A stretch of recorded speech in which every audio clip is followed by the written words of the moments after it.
Praise the Lord. Good morning. ప్రభువైన యేసుక్రీస్తు శుభనామంలో మీ అందరికీ వందనములు. ఎలా ఉన్నారండి? అందరు బాగున్నారా? దేవుని మహాకృపను బట్టి మీరు అందరూ క్షేమంగా ఉండాలని మీ అందరి కోసం అనుదినం దేవుడి సన్నిధిలో ప్రార్థన చేస్తున్నాను. చిన్న ప్రార్థనతో ఈరోజు దేవుడి వాగ్దానాన్ని స్వతంత్రించుకుందామా. మమ్మల్ని ఎంతో మిక్కిలిగా ప్రేమించినటువంటి మా ప్రియ పరలోకమందున్న తండ్రి, నీ ఘనమైన శ్రేష్టమైన నామాన్ని బట్టి వందనాలు. మరొక దినాన్ని మా జీవితాల్లో ఇచ్చినందుకై వందనాలు తండ్రి.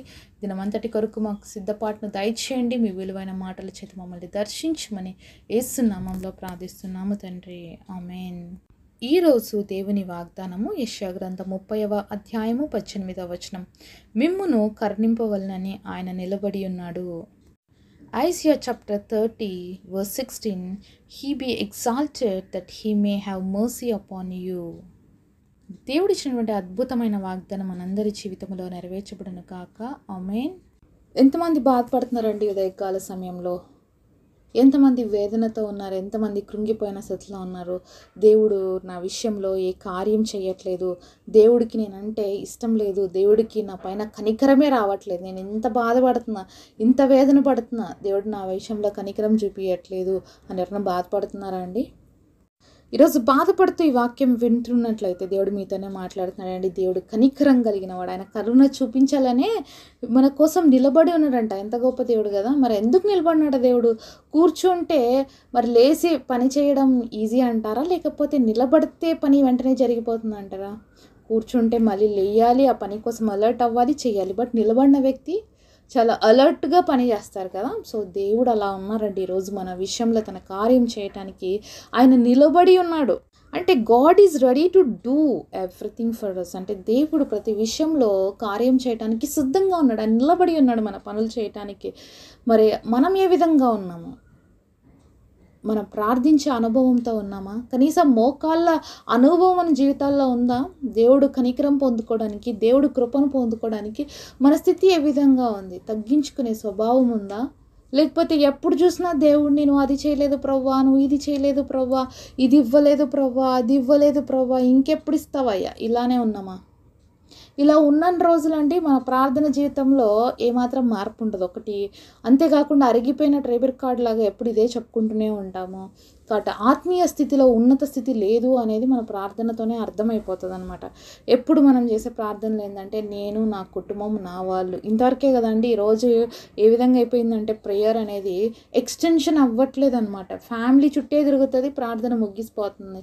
కానీ దేవుడు ఏమంటున్నాడంటే మీరు ఈ లోకంలో సుఖంగా సౌఖ్యంగా ఉండడానికి కోసం మీ అధికారుల కోసం ప్రార్థన చేయండి, అలాగే యాజకుల కోసం ప్రార్థన చేయండి, అంటే దేవుడు పరిచర్య చేసే వాళ్ళ కోసం ప్రార్థన చేయండి, అనారోగ్యంతో ఉండే వాళ్ళ కోసం ప్రార్థన చేయండి, కష్టాల్లో ఉన్న వాళ్ళ కోసం ప్రార్థన చేయండి అని దేవుడు వాక్యము చెప్తుందండి. సో ఈరోజు మన ప్రార్థన జీవితం ఏ విధంగా ఉందనేది మనమే పరీక్షించుకోవాలి. ఎప్పుడు దేవుడి దగ్గరికి పోయి ఒక మరి సూపర్ మార్కెట్లోనో మనం ఓపెన్ చేసి లిస్ట్ తీసుకొని ఏమేమి కావాలని ప్రతిసారి అవి తీసుకుంటూ ఉంటాం కదా. అలా లిస్ట్ పెట్టి దేవుడి దగ్గర ఇవి అవి అనేవారుగా కాకుండా ఈ లోకంలో ఎన్నో పరిస్థితులు ఉన్నాయి ఈరోజు ప్రార్థన చేయడానికి. మరి ఎన్నో ఇబ్బందికరమైనటువంటి స్థితిగతుల మధ్యలో ఈరోజు వెళ్తున్నామండి. మనం ఎంతసేపు ఉన్న ఈ లోకపరంగానే చాలాసార్లు ఆలోచిస్తున్నాం తప్ప ఒక్క అడుగు ముందుకేసి నెక్స్ట్ స్టెప్ ఏంటి అనేది ఆలోచించడం చాలా విషయాల్లో మర్చిపోతున్నామండి. ఎందుకంటే ఈరోజు మనం మరణిస్తే ఎక్కడికి వెళ్తాము, నెక్స్ట్ మన పరిస్థితి ఏంటి, అంతేకాదు ఈరోజు విడబడితే మన కుటుంబాల పరిస్థితి ఏంటి, మన బిడ్డల భవిష్యత్తు ఏంటి, ఈరోజు ఎంత భయానకమైన పరిస్థితుల్లో లోకం వెళ్తుందో చూస్తున్నాం కదా. ఎంత కేర్ఫుల్గా మన పిల్లల్ని దేవుడిలో పెంచాలి, ఎంత జాగ్రత్తగా వాళ్ళని దేవుడి కోసం మనము మరి మంచి మార్గంలో నడిపించాలి. ఈరోజు పిల్లల్ని పెంచడం అనేది ఒక బిగ్ టాస్క్గా ఉంది, ఒక బిగ్ డీల్గా ఉంది పేరెంట్స్ ముందర. మళ్ళీ ఇలాంటివి ఎన్నో ఉన్నాయి. మరి ఈరోజు మనం మన బిడ్డల కోసం ప్రార్థన చేసినప్పుడు కూడా ఇతరుల కోసం ప్రార్థన చేయాలన్న మనస్తత్వం మనలోకి రావాలండి. ఇతరులు అనారోగ్యాలు చూస్తున్నప్పుడు అబ్బాయి ఎంత భయంకరంగా ఉన్నాయి కదా, మనం చూసిన వాటి కోసం ప్రార్థన చేసేవారిగా ఉండాలండి. మరి దేవుడు చేత కరుణించబడేటువంటి స్థితిలోకి మనం రావాలి అంటే ఇతరుల కోసం కూడా మనం ప్రార్థించే వారిగా ఉండాలన్న విషయాన్ని మర్చిపోకూడదు. ఈరోజు ఎన్నో విషయాల్లో దేవుడు ఇంకా మన జీవితాల్లో ఆలస్యం చేయడానికి గల కారణాలు ఎన్నో ఉన్నాయండి. ఎందుకంటే మనలాంటి పరిస్థితుల్లో ఎవరైతే ఉన్నారో వారిని మనం కంఫర్ట్ చేయడానికి, అలాగే వాళ్ళ పరిస్థితుల్లో మనం ప్రార్థన చేయడానికి. ఇప్పుడు మనలాంటి పరిస్థితుల్లో ఇంకొకరు ఉన్నప్పుడు వాళ్ళ పరిస్థితి మనకు అర్థం కాదా? బాగా అర్థమవుతుంది కదా! మనకంటే ఇంకెవరు వాళ్ళని బాగా అర్థం చేసుకోలేరేమో. మన గురించి మనం ఎలా ప్రార్థన చేస్తామో ఇతరుల కోసం కూడా మనం అలాగే ప్రార్థన చేయడం నేర్చుకోవాలండి. ఈరోజు మన ప్రార్థన జీవితాన్ని మార్చుకుందాము. దేవుడి చేత కరుణింపబడదాము. ఆయన కనికరం చూపడ్డానికి నిలబడి ఉన్నాడు. కానీ ఎందుకు మన జీవితంలో ఆలస్యం జరుగుతుంది అంటే, ఎక్కడో ఇంకా మన జీవితంలో నిర్లక్ష్యం ఉంది. ఇంకా ఎక్కడో దేవుడికి ఇవ్వాల్సిన ఇంపార్టెన్స్ కనిపియట్లేదు. దేవుడిచ్చేటువంటి ఆశీర్వాదాలని తీసుకునే స్థితిలో మనం లేమనమాట. చాలాసార్లు దేవుడు ఇస్తుంటాడు, కానీ అది తీసుకునే పరిస్థితుల్లోకి మనం ఉండం. ఎన్నో ఆటంకాలు వస్తుంటాయి.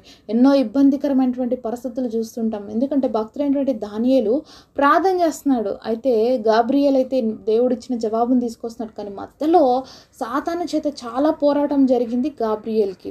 అయితే ఆ సమయంలో మికాయేల్ కూడా వచ్చి యుద్ధం ఆడినప్పుడే గాబ్రియేలు ఇన్ఫర్మేషన్ తీసుకొచ్చి దానియేలుకి ఇవ్వగలిగాడు.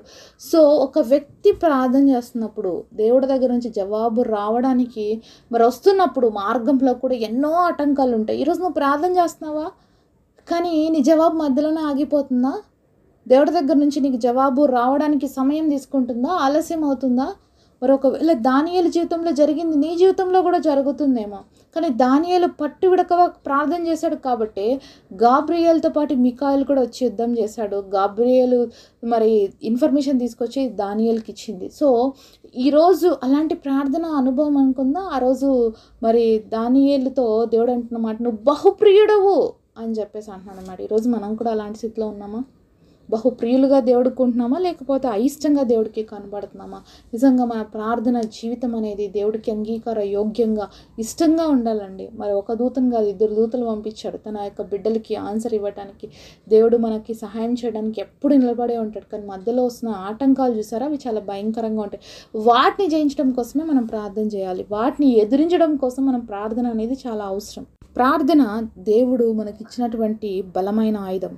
ఈ ఆయుధాన్ని పక్కన పెడితే చిలుము పట్టిపోతుందండి, పనికి రాకుండా పోతుంది. కానీ ఆయుధాన్ని వాడినప్పుడు పదును పెట్టబడుతుంది. దుష్టుడు వేసే ప్రతి అగ్నిని ఆర్పడానికి మరి సరైన ఖడ్గంగా ఉంటుంది అనమాట. కాబట్టి ఈరోజు దేవుడి సన్నిధిలో దేవుడు కరుణించాలని నిలబడి ఉన్నాడు. దేవుడు ఆశీర్వదించాలని నిలబడి ఉన్నాడు. మరి దేవుడు సహాయం చేయాలని నిలబడి ఉన్నాడు. ఎందుకు నేను సహాయం పొందుకోలేకపోతున్నాను, ఎందుకు దేవుడి చేత కరుణించబడలేకపోతున్నాను, దేవుడి దగ్గర నేను ఎందుకు సహాయం పొందలేకపోతున్నాను, మనమే పరీక్షించుకోవాలి. ఒకవేళ మన ప్రార్థన సరిపోకపోతే మనం ఇంకా భారంగా ప్రార్థన చేయవలసిన వారుగాను, మనకి జరగవలసిన కార్యాలు జరగకుండా దుష్టుడు ఆటంకపరుస్తూ ఉంటే మనం ఏం చేయాలి? వాటి విషయంలో దేవుడి సన్నిధిలో ప్రార్థన చేయాలి. ఆ యొక్క బలమైన కార్యాలు దేవుడు జరిగించడానికి, మన జీవితంలో వస్తున్న ఆటంకాలు మనం జయించడానికి నిరంతర పోరాటం జరుగుతుందండి. ప్రార్థన అనేది సింపుల్ విషయం కాదండి, ఇది ఒక పెద్ద పోరాటం. ప్రార్థన చేయడం ప్రతి ఒక్కరికి కష్టం. ఏమన్నా చేస్తాం, బైబిల్ చదువుతాం, గంటలు గంటలు పాటలు పాడతాం గంటలు, కానీ ప్రార్థన మాత్రం చేయలేం. ఎందుకంటే ప్రార్థన అనేది ఒక పోరాటం అండి. అందుకే సాతాను మోకాలు వేసేటువంటి ప్రతి విశ్వాసం చూసి భయపడతాడు. అందుకే ప్రార్థన జీవితం అనేది చాలా ఇంపార్టెంట్. కాబట్టి మన జీవితంలో మనం ఎప్పుడు కూడా మరి ప్రార్థన విషయంలో నిర్లక్ష్యంగా ఉండకుండా ప్రార్థనలో భారం కలిగి ఉన్నట్లయితే దుష్టుడు వేసేటువంటి ప్రతి అగ్నిబాణాన్ని మనం జయించగలుగుతాం. మరి దుష్టుడు వేసేటువంటి ప్రతి అలజడిని మనం తిప్పికొట్టగలుగుతాం అనమాట. కాబట్టి ఈరోజు మన జీవితంలో ఏముండాలి? దేవుడి చేత కరుణించబడడానికి మనలో ప్రార్థన అనుభవం ఉండాలి. అలాగే ప్రార్థనలో పోరాడవాళ్ళ యోధుల్లాగా మనం ఉండాలన్నమాట. ప్రార్థన చాలా అవసరం అండి. కాబట్టి ప్రార్థన జీవితంతో మనం ముందుకు సాగుతాము. ఎక్కడెక్కడ ఆటంకాలు మన జీవితాల్లో వస్తున్నాయో వాటిని చేయించడానికి దేవుడి సహాయం అడుగుదాం. మరి ఈరోజు జరగలేదు, మరి 2 రోజులు జరగలేదు, 3 రోజులు జరగలేదు కాబట్టి నేను ఆపేస్తానంటే ఆపేయొద్దు. ఎందుకంటే ఆ ప్రార్థనకి జవాబు మధ్యలో ఉందేమో నీ దగ్గర రావడానికి.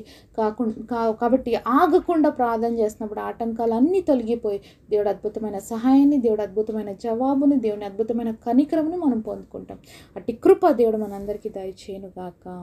పరిశుద్ధులైన తండ్రి, మీరు మాతో మాట్లాడిన ప్రతి మాట కొరకు వందనాలు చెల్లిస్తున్నామయ్యా. అయ్యా, నువ్వు నిలబడే ఉన్నావు తండ్రి, మమ్మల్ని కరుణించడానికి. ఎంత గొప్ప దేవుడు అయ్యా.